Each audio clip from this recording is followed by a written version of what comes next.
Hola a todos, todas y todes. Nuestra pregunta de investigación es: ¿cuál es la experiencia en el ambiente educativo de la Universidad de los Andes para una persona no binaria? Las personas identificadas con el género no binario son aquellas que no se identifican ni con el género femenino ni con el género masculino, y son cerca del 5% de la población. Aunque existe esta cantidad de personas no binarias, actualmente se ven enfrentadas a diversos obstáculos que evitan que vivan una vida digna y satisfactoria.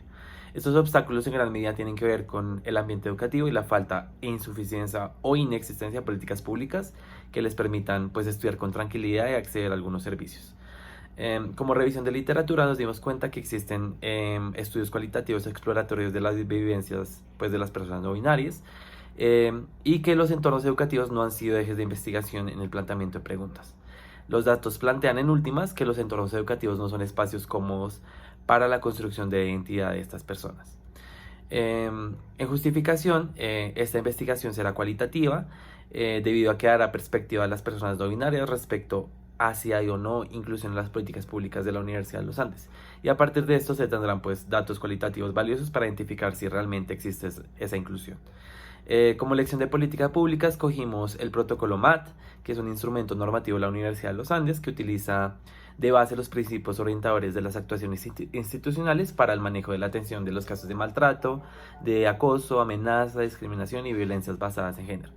Este protocolo desarrolla especificaciones para que se integre una perspectiva de género en los procesos disciplinarios, digamos en los casos de violencia o de género o de discriminación.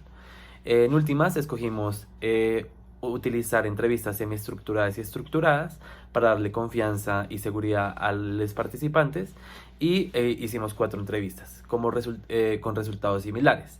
La universidad en últimas está dando pasos para la igualdad y el bienestar de la población no binaria, como los baños mixtos y los protocolos, pero aún existe una discriminación interna por parte de los profesores y otros estudiantes, pues según las entrevistas que realizamos.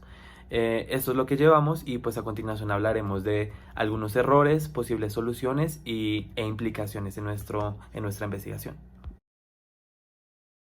Considero que nuestro grupo tuvo una dificultad respecto al elemento de la reflexividad y a no implementarlo y tenerlo en cuenta en las fases de diseño de metodología, de las preguntas y recolección de la información.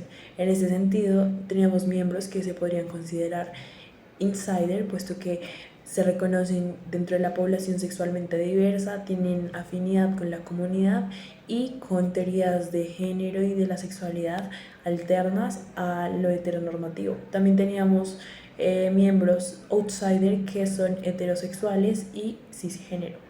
En esta medida, al diseñar las preguntas, encontramos que un outsider tenía curiosidad respecto a cuál es la definición de no binario y cómo el sujeto entrevistado había formado y construido esa identidad. En respuesta, el insider se ponía a estas preguntas ya que podían denotar cierto desconocimiento y podrían generar en el entrevistado precaución y una relación más lejana y de menos confianza.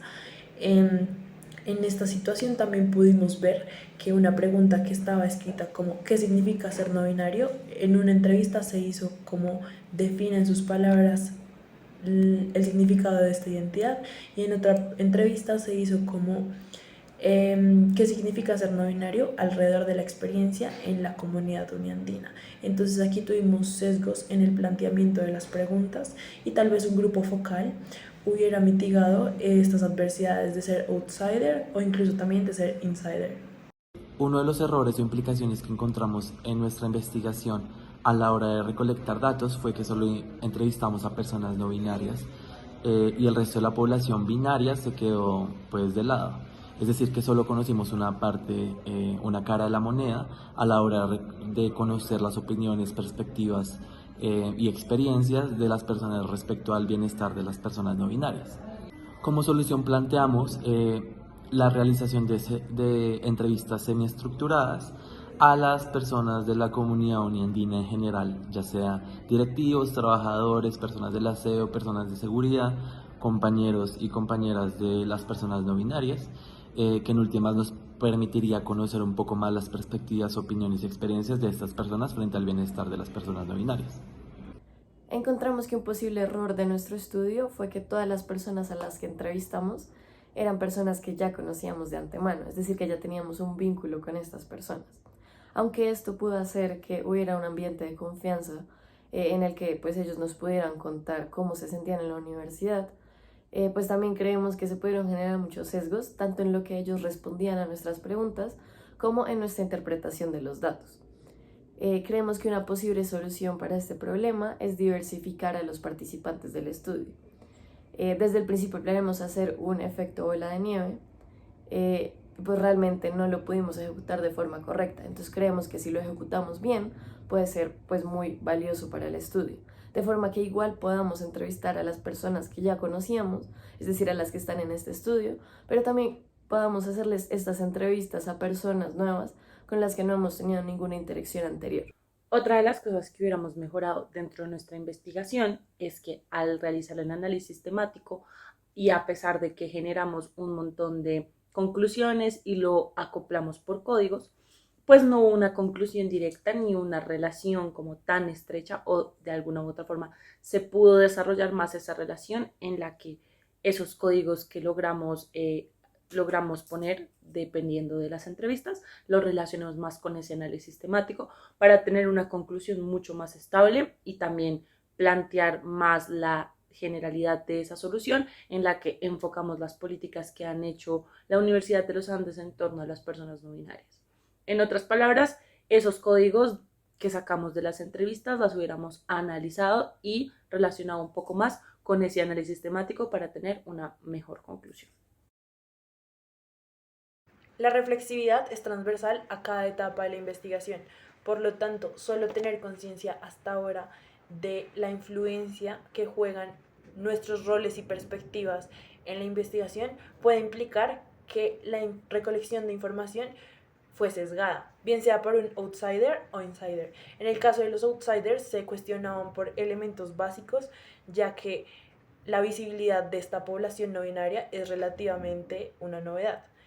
Y por el lado de los insiders, ellos asumían que algunas preguntas podían cuestionar la esencia y identidad de los participantes, cuando tal vez podrían ser perspectivas útiles y valiosas para la construcción de políticas públicas. Las implicaciones de este error a la hora de recolectar datos se ven reflejadas en la manera en que respondemos o tratamos de solucionar el problema a través de las políticas públicas que formulemos. Es decir, que como no vimos un panorama general completo, se podría decir, sino que solo vimos unas perspectivas y unas experiencias, tal vez a la hora de formular estas políticas públicas estén incompletas o solo digamos, estén dirigidas a la solución de cierto tipo de problemáticas y no de otros. En cuanto al error que comenté anteriormente, que se basa en que solo entrevistamos a personas que ya conocíamos, pues la mayor implicación es respecto a cómo aplicamos esos resultados en las políticas públicas. Nuestro fin con este estudio era mejorar las políticas públicas que ya existen y, en caso de ser posible, proponer nuevas políticas públicas que garanticen el bienestar de las personas no binarias en la universidad. Pero si sabemos que tenemos sesgos, pues seguramente estos resultados no se van a acoplar a todas las vivencias no binarias en la universidad y por tanto la política pública que propongamos no va a ser satisfactoria para garantizar este bienestar. Es así como la implicación de no tener un buen desarrollo de un análisis temático implica que la persona que quiera consultar, el gestor público en este caso, que quiera consultar la investigación, no va a tener tan claros los puntos claves por los que las personas no binarias pueden llegar a sufrir acoso. Entonces, al momento de crear la política pública, de pronto no se pueden llegar a tener esos elementos tan claves para que se construya más unificadamente y se haga un diagnóstico mucho más clave de las personas no binarias en la Universidad de los Andes.